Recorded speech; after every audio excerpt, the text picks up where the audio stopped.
Okay, Assalamualaikum dan selamat sejahtera. Okay, untuk slot PDPR kita hari ini, cikgu nak masuk tajuk baru iaitu bab 2, faktor dan gandaan. Okay, buku kerja muka surat 15 dan buku teks muka surat 32. Okay, kita akan masuk pada subtopik yang pertama iaitu standard kandungan 2.1, faktor perdana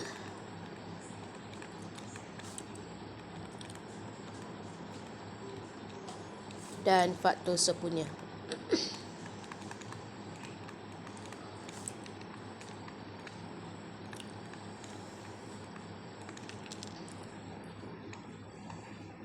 Okey. So, mula-mula sekali kita kena tahu apa itu faktor. Okey, faktor merupakan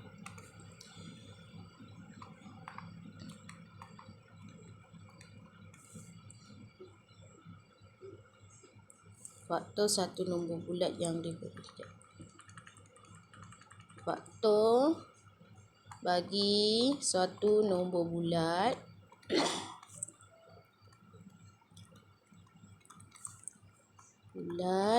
yang diberi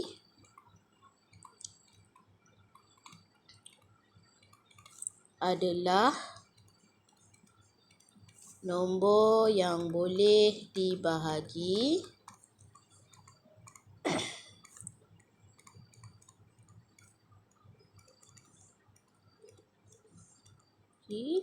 dengan nombor itu.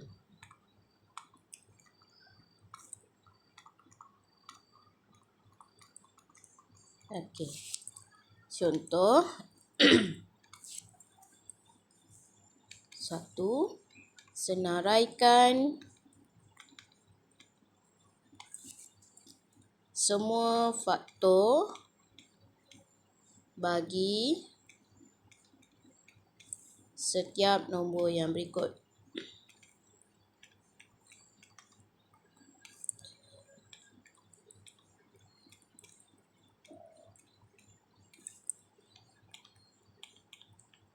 Okey. Mula cikgu ada A 9. Okey, kalau kita tengok nombor 9 adalah sama dengan 1 darab 9. 9 sama juga dengan 3 darab 3. Oleh itu, faktor bagi 9 adalah 1, 3 dan 9. Okey. B 16. Okey. 16 adalah sama dengan 1 darab 16. 16 sama dengan 2 darab 8. 16 sama juga dengan 4 darab 4. Okey. Oleh itu, faktor bagi 16 adalah 1, 2, 4 dan 16. So, kalau kita tengok, nombor 9 boleh dibahagi dengan 1, nombor 9 boleh dibahagi dengan 3 dan nombor 9 juga boleh dibahagi dengan 9. Sama juga 16. 16 boleh dibahagi dengan 1, 16 boleh dibahagi dengan 2, 16 boleh dibahagi dengan 4 dan 16 boleh dibahagi dengan 16. Okey, maka betullah faktor bagi suatu nombor bulat yang diberi adalah nombor yang boleh dibahagi dengan nombor itu. Okey, so soalan C 48 dan D 74. Okey, cikgu nak awak buat sendiri. Cuba. Okey. Next. 2.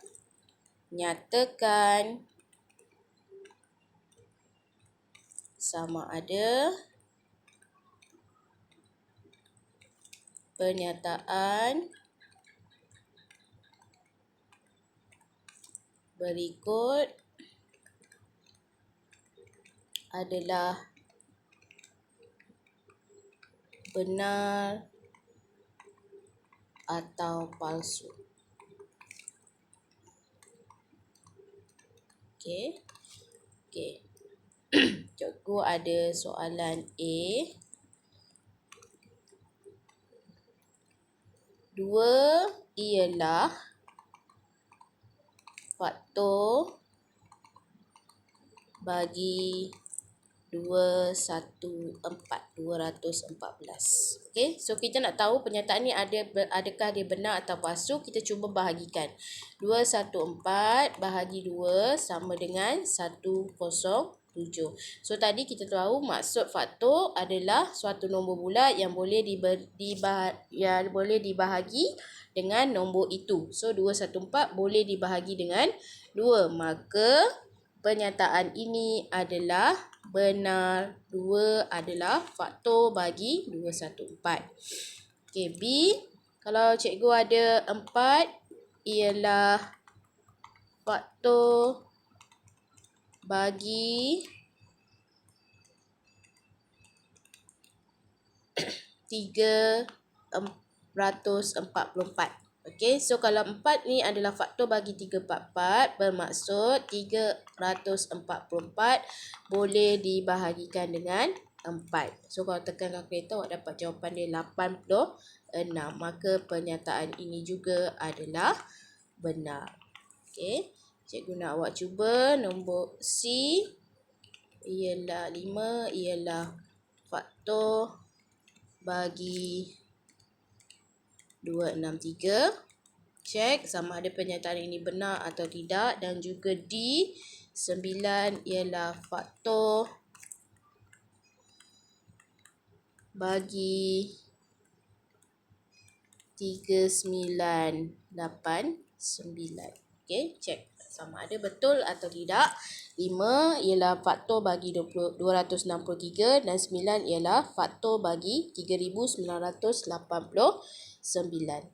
Okey, next seterusnya kita nak masuk nombor perdana. Apa itu nombor perdana? Okey, nombor perdana kita nak masuk pada faktor perdana, tapi kita berkenalan dulu dengan nombor perdana. Okey, nombor perdana ialah nombor bulat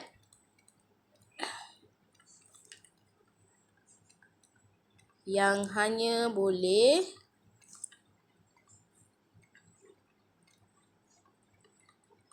dibahagikan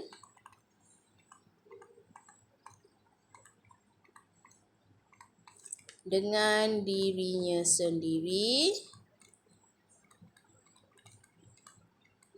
dan nombor 1.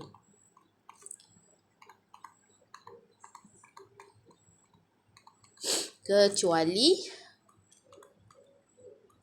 1. Okey, so nombor perdana bermula daripada nombor 2. Nombor 1 adalah bukan nombor perdana. Okey, bila kita dah kenal dengan nombor perdana, apa pula faktor perdana? Okey, faktor perdana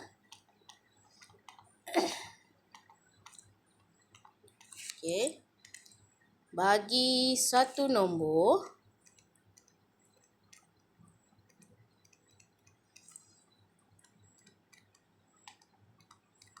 bulat adalah nombor perdana yang merupakan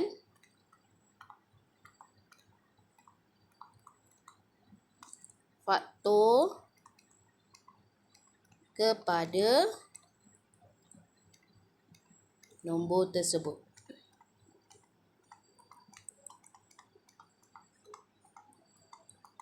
Okey, so contoh soalan, senaraikan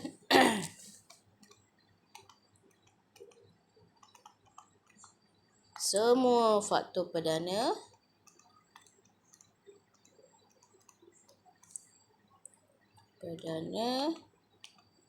bagi setiap nombor yang berikut.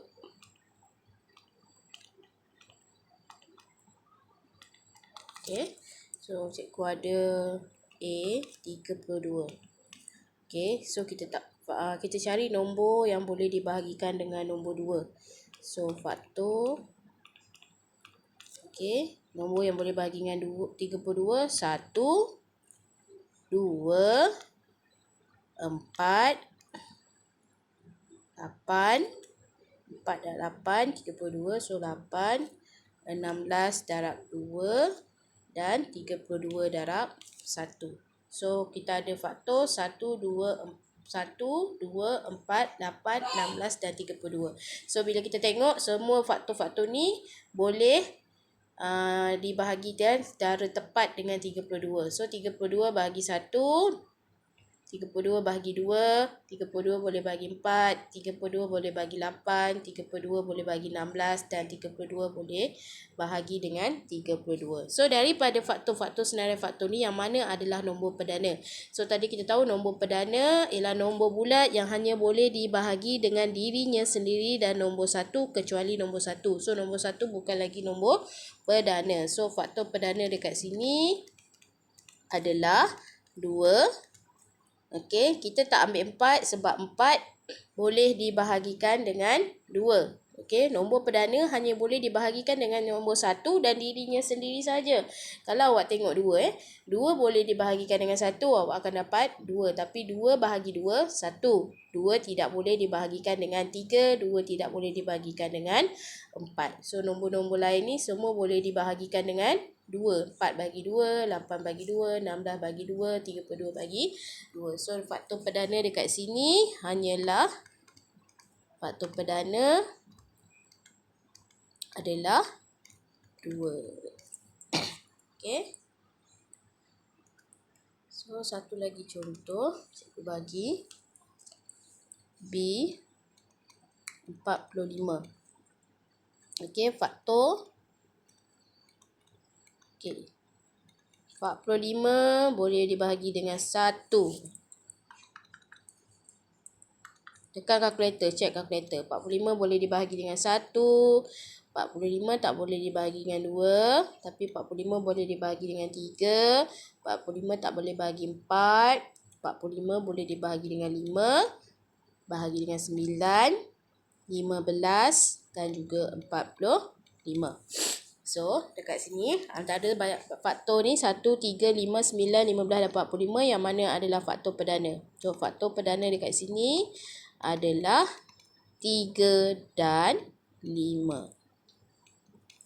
Okey, boleh faham tak?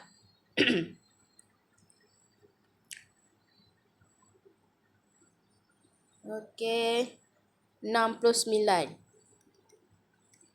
Okey, kalau 69, faktor bagi 69. Okey, 1, 3. Okey, 23. 69 boleh bagi 3. 69 boleh dibahagi dengan 23 dan 69.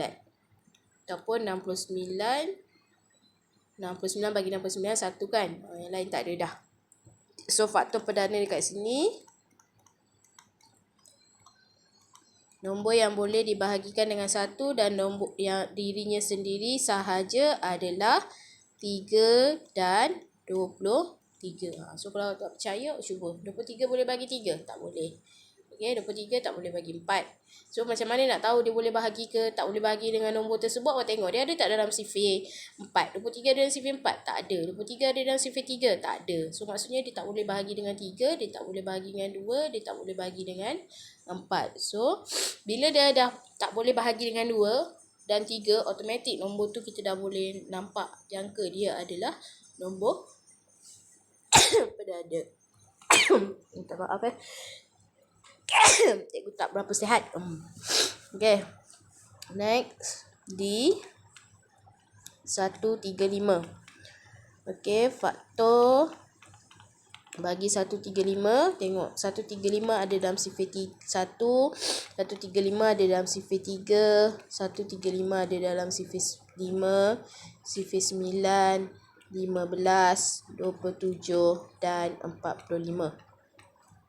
Okay. So, yang mana pada senarai faktor tu, yang mana adalah faktor perdana? Okey, iaitu 3 dan 5 sahaja. Nombor lain, okey, 9 boleh bahagi 3, 15 boleh bahagi 3, 27 boleh bahagi 3, 45 pun boleh terbahagi 3. Biasanya kalau nombor ganap, kita akan bahagikan dengan 2. Kalau boleh bahagi 2, maknanya dia bukan faktor perdana, bukan nombor perdana. Kalau nombor ganjil, kita bahagikan dengan 3. Okey, kalau dia boleh bahagi dengan 3, maknanya dia bukan nombor perdana. Okey, next soalan yang seterusnya, kita nak cari mengungkapkan setiap nombor berikut dalam bentuk faktor pemfaktoran perdana, iaitu standard pembelajaran 2.12 menentukan dan menentu dan menyeraikan faktor perdana bagi suatu nombor bulat. Seterusnya mengungkapkan nombor tersebut dalam bentuk pemfaktoran perdana. So, apa itu pemfaktoran perdana? Okey. Soalan ungkapkan. Jadi soalan 1 ni soalan 2 kan? Okey, ungkapkan setiap nombor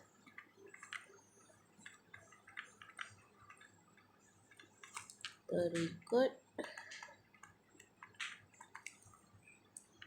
dalam bentuk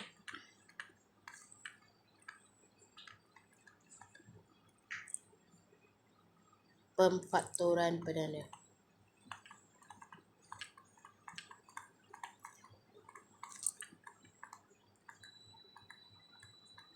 Okey. So, contoh yang pertama. Okey, cikgu ada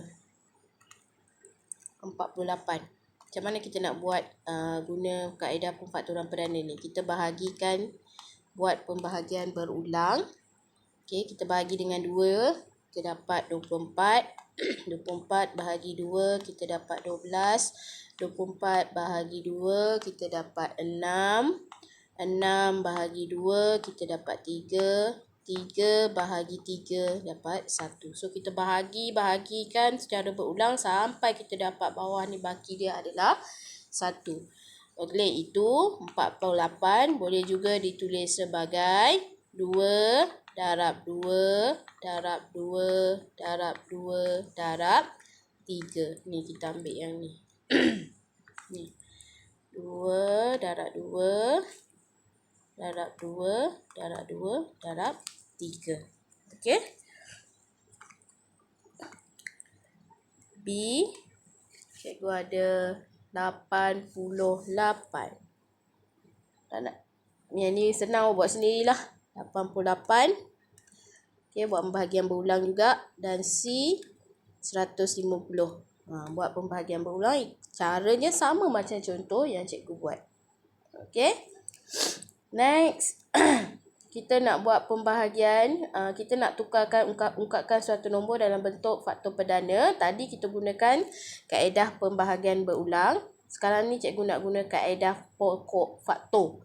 Okey, nama kaedah dia adalah, ni saya bagi dari satu contoh lah. 88 bahagi 2, awak dapat 44. 44 bahagi 2, 22. 22 bahagi 2 dapat 11. So, kalau tak ada lagi nombor 11, tak boleh bagi dengan 2, tak boleh bagi dengan 3, terus bahagi dengan dirinya sendiri. So, dapatlah 1. So, 88 boleh ditulis sebagai 2 darab 2 darab 2 darab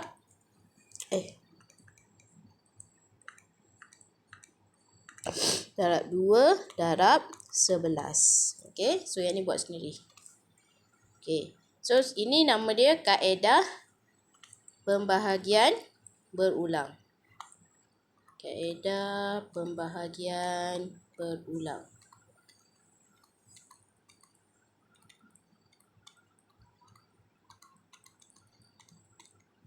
Okey.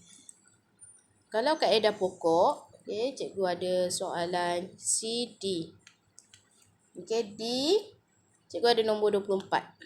Okey, 24 ni cikgu cari dua nombor yang cikgu darabkan, kita dapat jawapan di 24. So, cikgu ambil 6 darab dengan 4. So, bila kita pisahkan, 6 ni sama dengan 2 darab 3 dan 4 sama dengan 2 darab 2. So 24 adalah sama dengan 2 darab 3 darab 2 darab 2. Okey, dan kaedah ini dipanggil kaedah pokok faktor. Kaedah pokok faktor. Okey. Kalau contoh satu lagi contoh, cikgu ada 42. Okey, cikgu cari dua nombor. Kalau cikgu darabkan dia dapat 42. Okey, cikgu dapat 6 darab 7. Okey, 6 darab 7 sama 6 sama dengan 2 darab 3. 7 tak ada, so turun je. So 42 adalah sama dengan 2 darab 3 darab 7. Okey. F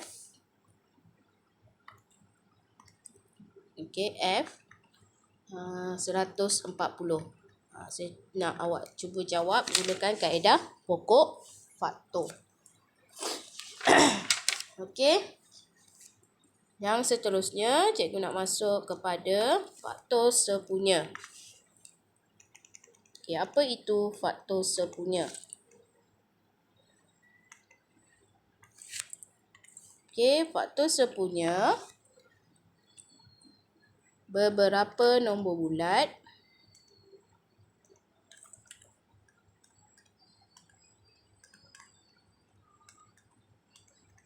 beberapa nombor bulat adalah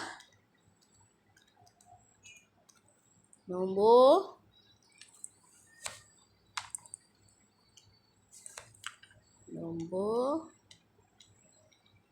yang merupakan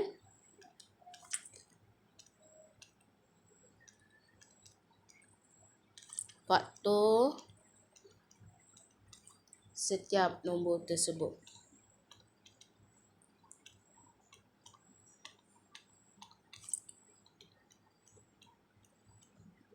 Okey. Contoh, cikgu ada soalan senaraikan semua faktor perdana, semua faktor sepunya bagi setiap yang berikut.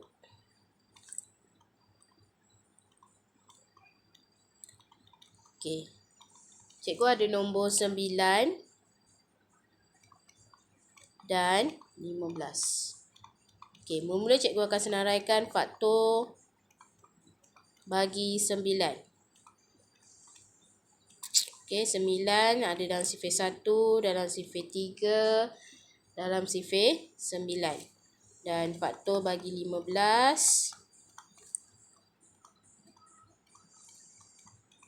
Okey, 15 ada dalam sifir 1, sifir 3, sifir 5 dan juga sifir 15.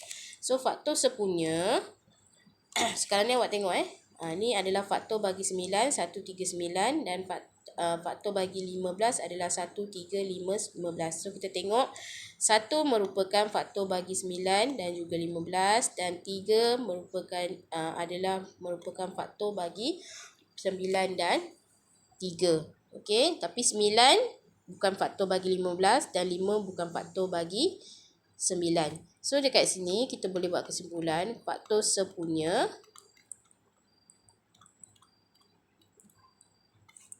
adalah 1 dan 3. Okey, faktor sepunya adalah 1 dan 3. Okey. Kalau soalan tanya, apakah dia punya FSTV ataupun faktor sepunya terbesar? Okey. Faktor sepunya terbesar. Cikgu sekalikan soalan ni. Okey, faktor sepunya terbesar ataupun kita biasa gunakan singkatan FSTB. Okey. Kita tengok antara 1 dan 3 mana yang paling besar? Jawapan dia adalah 3. Okey. B.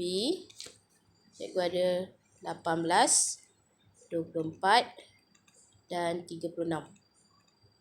Okay. So, faktor bagi 8. 18.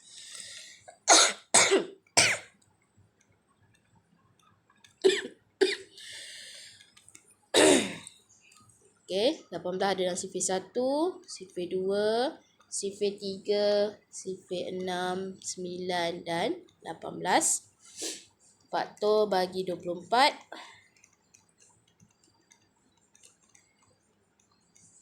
Okay, dia ada dalam sifir 1, 2, 3, 4, 6, 8, 12 dan 24. Dan faktor bagi 36. Okey, dia sama juga adalah 1, 2, 3, 4, 6, 9, 12, 13, 18 dan juga 36. So faktor sepunya. Okey, faktor sepunya, tengok faktor yang sama untuk ketiga-tiga nombor tersebut. 1, okey, 2, 3, 6. Ni ada 6, ni ada 6. Okey, 6, 9. Sini tak ada 9, ada 9. Okey, tak ada. 18, tak ada. Okey, so faktor sepunya adalah 1, 2, 3, 6. FSTB adalah 6. Okey. So, satu soalan cuba jawab sendiri. Dua soalan. 12 dan 42. Dan D 24, 36 dan 45. Okey, cuba darab sendiri. Kalau awak boleh cuba jawab soalan ni, maknanya awak lulus dah PBD tahap 3 dan 4, iaitu mengaplikasi kefahaman tentang nombor perdana, faktor dan gandaan untuk melaksanakan tugasan mudah yang melibatkan FSTB. Okey. Okey, sikit lagi. Okey. Senaraikan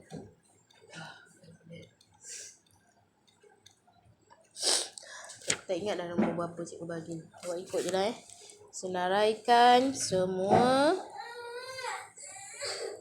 faktor sepunya terbesar FSTB bagi setiap yang berikut dengan menggunakan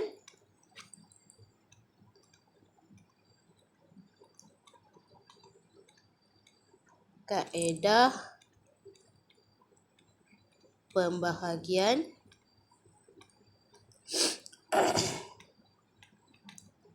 berulang. Okey, itu tadi. Okey, kaedah pembahagian berulang tadi kita bukan saja boleh dapatkan faktor boleh dapatkan dia punya faktor perdana. Okey, boleh dapatkan faktor dia, ataupun kita juga boleh dapatkan FSTB dia. Okey. Contoh cikgu ada 12, 18 dan 42. Okey. Dan pembahagian berulang. Cikgu buat pembahagian berulang 12, 18, 42. Cikgu bahagikan dengan 2. 12 bagi 2, 6. 18 bagi 2, 9. 42 bagi 2, 21. Okey. Tak boleh bagi 2, kita bagi 3. 6 bahagi 3, 2. 9 bagi 3, 3. 21 bagi 3, 7. So sekarang bila kita tengok 2, 3, 7 tadi, kalau kita buat pemfaktoran perdana, kita akan bagi kita buat kita buat pembagian berulang sampai kita dapat baki bawah ni 1 kan. Okey, tapi untuk dapatkan FSTV, bila dia dah tak boleh bahagi, okey 2 tak boleh bagi dengan 2, tapi 3 tak boleh bagi dengan 2 dan 7 tak boleh bagi dengan 2. So, selesai dekat sini. FSTV adalah sama juga dengan 2 darab 3 darab 7. Okey. 2 darab 3 darab 2 darab 3 darab 7, salah. 2 darab dengan 3. So, FSTV sama dengan 6. Okey, salah tadi. Kita ambil yang tepi ni. Ni. 2 darab 3. So, kalau cikgu ada nombor 21, 28 dan 35. Okey, cikgu buat pembahagian berulang. 21, 28, 35. Oh, sorry. Okey. Nak bahagi dengan 2 tak boleh. Bahagi dengan 3 tak boleh. So, kalau kita tengok lebih mudah, kita bahagikan dengan 7. 21 bagi 7, 3. 28 bagi 7, 4. 35 bagi 7, 5. So, FSTV adalah 7. Okey. So, cikgu nak awak sambung soalan C. Nombor 36, 54 dan 72. Yang ada buku kerja boleh tolong jawab dalam buku kerja. Dan D, 24, 32 dan 48. So, kalau ada soalan yang cikgu ubah tu, awak kena tengoklah. Perhatikan betul-betul. Okey.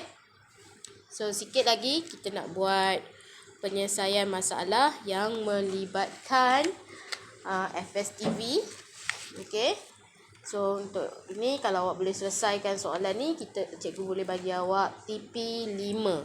Okey, tahap penguasaan 5 ataupun 6. So, penyelesaian masalah. Selesaikan masalah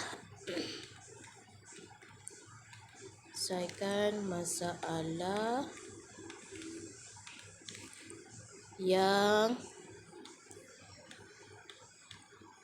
melibatkan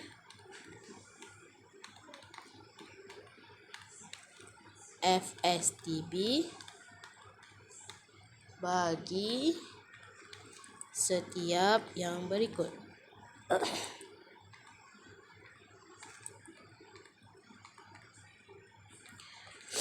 Okey. Soalan dia A. Puan Fatimah mempunyai 12 biji kek strawberry,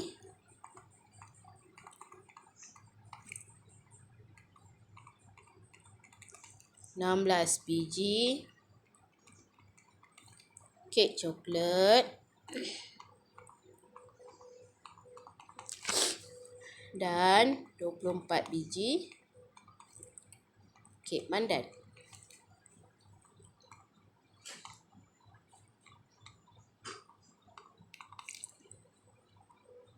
Okey, dia nak buat soalan kebat, kita kena bayangkan situasi tu. Okey, ingin memasukkan kesemua jenis kek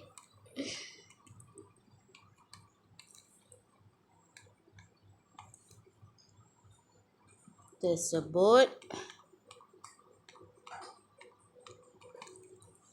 di dalam beberapa buah beg.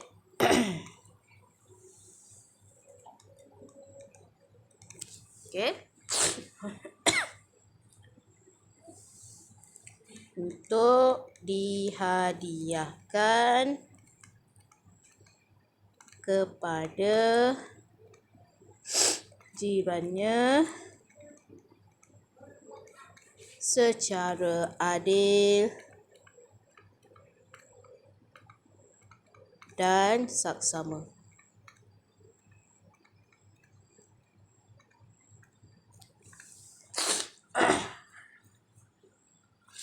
Berapa buahkah beg yang diperlukan oleh Puan Fatimah? Berapa buahkah beg yang diperlukan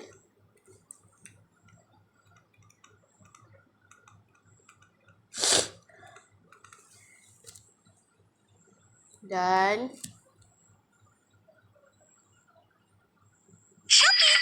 bolehkah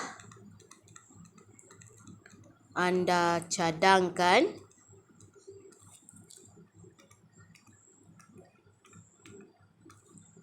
jumlah bilangan kek di setiap beg itu? Okey. So ini dia dah kata soalan yang melibatkan FSTB. So apa yang kita perlu buat? Hanya buat pembahagian berulang, yang mana Cikgu Fatimah tadi dia ada 12 biji kek strawberry, 16 biji kek coklat dan 24 biji. Kita tak nak tahu berapa beg yang diperlukan. Okey, kita bahagikan dengan 2. 12 bagi 2 6, 16 bagi 2 8, 24 bagi 2 12. So dekat sini kita bahagi lagi dengan 2. 6 bagi 2 3, 8 bagi 2 4 dan 12 bagi 2 6. So sekarang ni 3 tak boleh bagi 2. 3 boleh bagi 3 tapi 4 tak boleh bagi 3 dan 6 tak boleh. 6 boleh bahagi dengan 3 tapi 4 tak boleh kan? So kita stop dekat sini. So FSTB adalah 2 darab 2 sama dengan 4. So Puan Fatimah memerlukan 4 beg, yang mana dalam beg tu mesti ada setiap beg tu ada 3 biji kek strawberry. Okey. Ada 4 biji kek coklat dan 6 biji kek pandan. Okey. Okey. So untuk soalan yang kedua, soalan kedua, yang saya masalah ni, saya guna awak jawab soalan ni.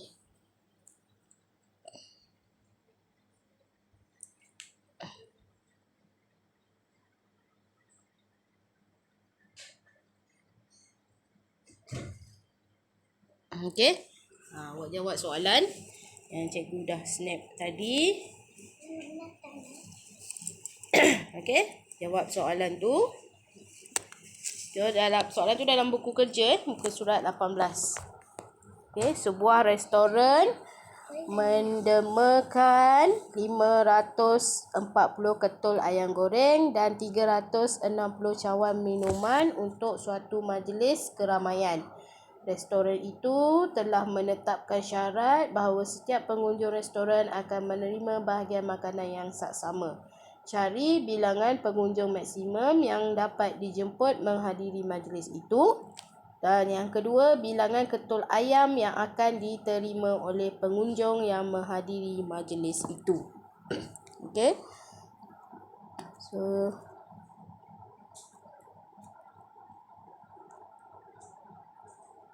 okey, ni soalan tu Nampak kan? Okey. So sekian saja untuk hari ni. Kita akan jumpa lagi di slot akan datang. Okey, sekian. Terima kasih. Assalamualaikum dan selamat sejahtera.